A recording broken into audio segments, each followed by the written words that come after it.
what is attraction marketing and why is it crucial to have network marketing success right now?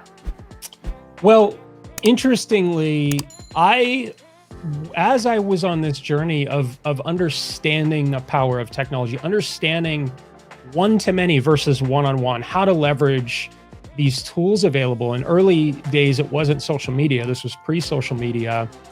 But still, the idea of approaching people one-on-one, treating everybody who has a pulse, who can fog a mirror as a prospect, just didn't seem efficient to me. Not only was it not efficient, but I'm an introvert. I don't enjoy talking to people. I don't enjoy approaching strangers. So even before we are in the times we are now in this new digital paradigm, which I'll get to in a second, I feel that this industry is at least 10, if not 20 years behind the times as far as embracing what is out there and adapting the playbook to build successfully with the tools, the strategies, the platforms that we have available. So at least a decade behind. And so what's interesting is this past year, due to the issue we know about, we're all aware of, it became not only a ideal way to build your business using digital strategies, but it became the only way to build your business. So you have no choice but today in this new digital paradigm to leverage and embrace technology. If you do not do it, frankly, you'll be left behind, because there are going to be people. Look, I'm not going to get into the economic stuff today, but we'll put it this way. It's the everything bubble. It's a sovereign debt bubble, a real estate bubble. Every country in the Western world is affected, and by proxy, every country in the world is affected, because the US dollar is the reserve currency. If market crashes, we're so interconnected. It's going to decimate economies across the globe. So what's interesting is in times of economic decline, we all know there's an inverse relationship with network marketing. And as the economy declines, more people flock to the internet looking for an opportunity, a plan B, to be able to grow a business. And one of the top industries is network marketing, is direct sales.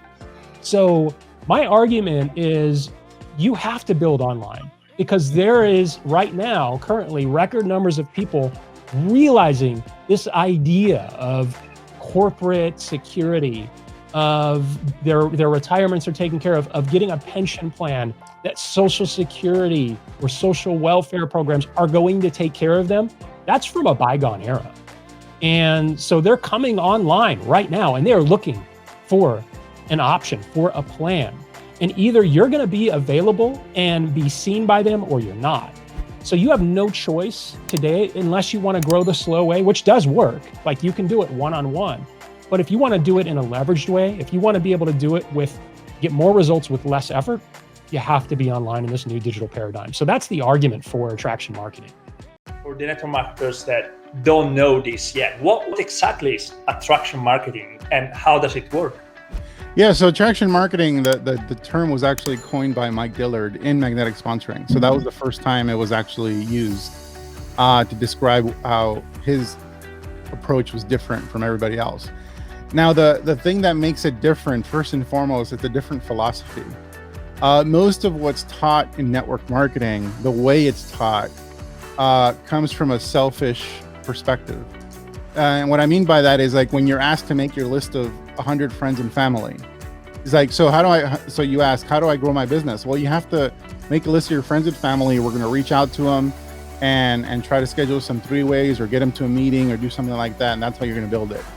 So that in of itself to me is like a very selfish approach with the intention that it begins with no care for the collateral damage that's going to happen in that person's personal life with those relationships.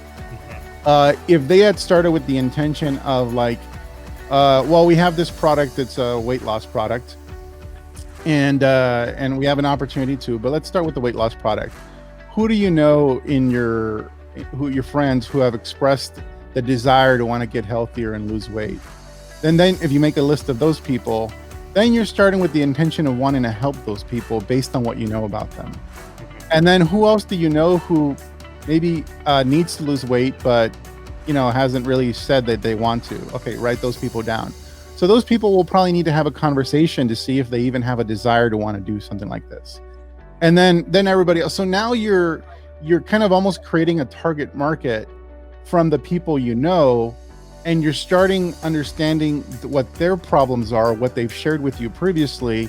So therefore, it comes from a place of wanting to help them and solve their problem, and your product just happens to be a solution for it. And so attraction marketing is really about leading with a message around the problems in your target market.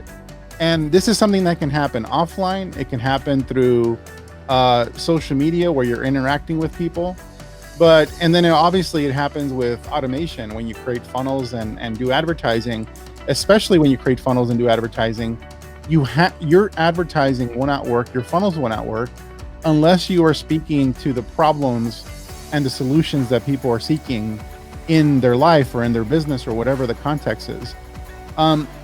So attraction marketing was really about attracting people to you by talking about something that they care about and that they want to solve. And that philosophy can now be taken into even traditional strategies. But the problem with traditional strategies is that most of it is taught like I described, in this selfish way. Well, what's in it for me? How do I build my business? How do I recruit more people? How do I, get more people onto my team? And if that's the problem you're solving for, then you're not going to have success. Eventually, network marketers who do things traditionally eventually figure out on their own that they need to be listening to the people they're talking to and identify a problem that they can then create alignment with their solution. And those are the people that ultimately become successful. But the way it's taught leaves a lot of room for doing it the wrong way, or if it's just taught very tactically but with no intention behind it for caring for the other person, which is how most of network marketing trainers approach it. Then people are going to struggle because they're going to sense the desperation. They're going to sense that you're just wanting to do this because you want to grow your business, not because you want to help them. And they're going to, reject you. You become attractive when, first and foremost, you get somebody when you know what their problem is, and then you start speaking about how you might be able to help them based on the problem they have, and that draws them in. And so attraction marketing is about having the message that draws them in, whether it's a one-on-one conversation or whether it's doing it through advertising. And that's the only way advertising will work. And that's the reason advertising is so pure, is because you will lose your money if you don't first and foremost get clear on what they care about, not what you care about.